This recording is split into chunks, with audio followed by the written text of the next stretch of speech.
Bonjour à tous, c'est Séverine, bienvenue sur votre retraite de carême, faire de chaque jour un jour sacré. Ça y est, nous sommes dans la semaine sainte depuis hier, puisque nous avons commencé la Passion du Christ.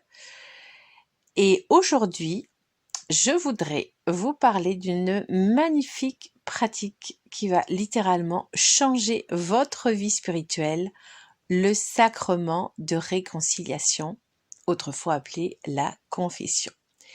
Alors, il faut savoir que ce sacrement de réconciliation est institué par le Christ lui-même. On le retrouve dans l'Évangile selon saint Jean, au moment où Jésus, en fait, apparaît aux disciples après sa résurrection.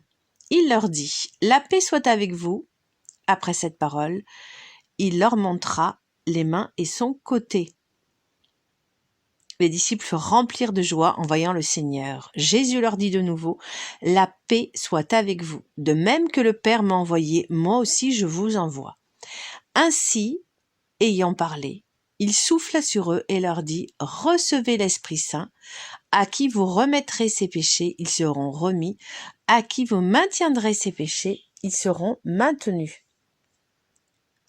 On le voit, les disciples sont finalement les premiers prêtres. Donc, c'est un sacrement qui est voulu par le Christ, le sacrement de réconciliation. Il est important.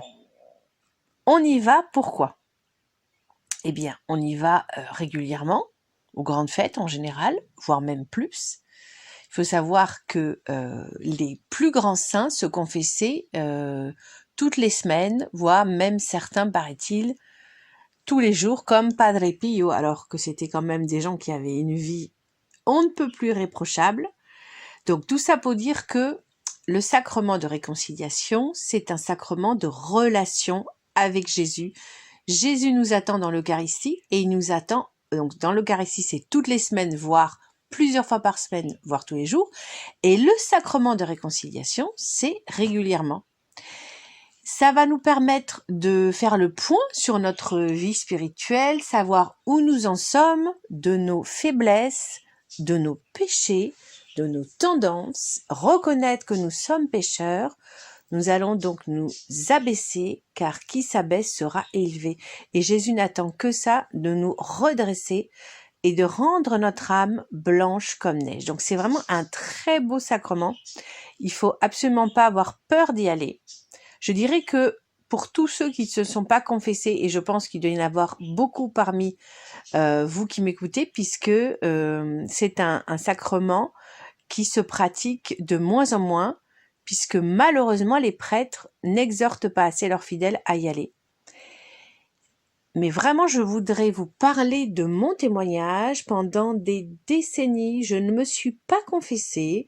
Je pensais même que je n'avais rien, entre guillemets, à me reprocher.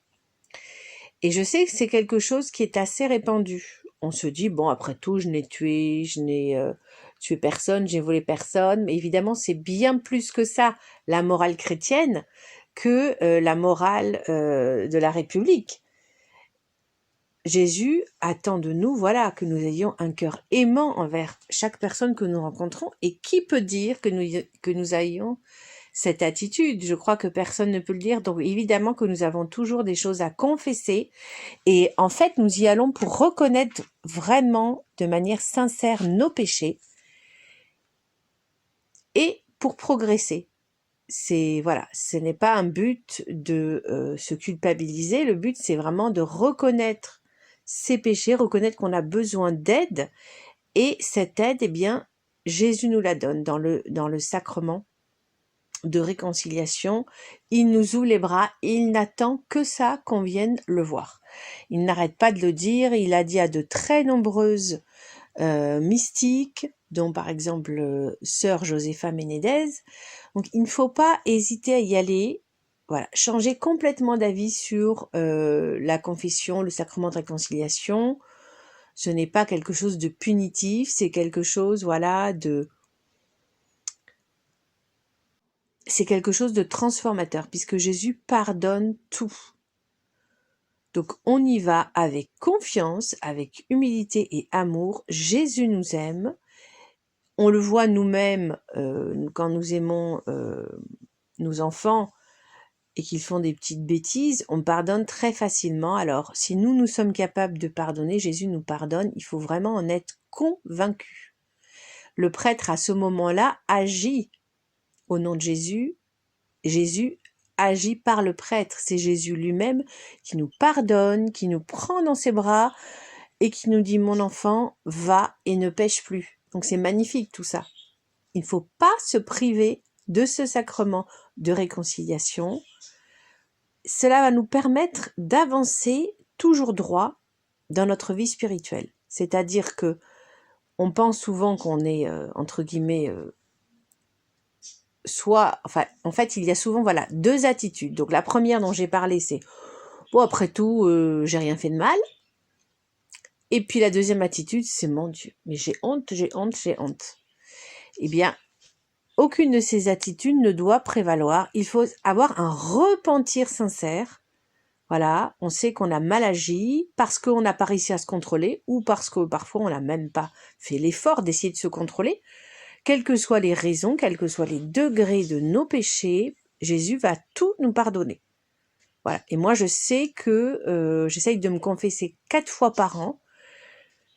Et honnêtement, ça me fait un bien fou. Je ressors le sourire aux lèvres, je me sens léger, je me sens légère, je me sens vraiment bien. Donc, qu'attendez-vous pour que Jésus transforme votre âme et la purifie?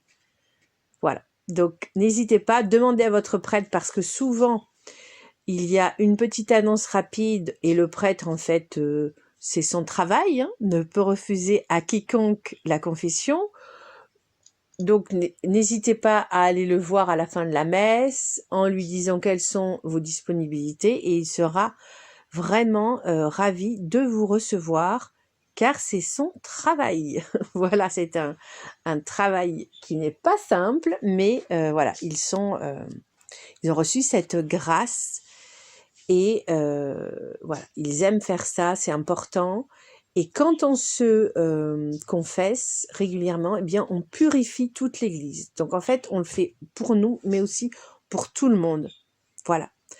J'espère que vous avez été convaincus et que vous allez courir, vous jeter dans les bras de Jésus cette semaine.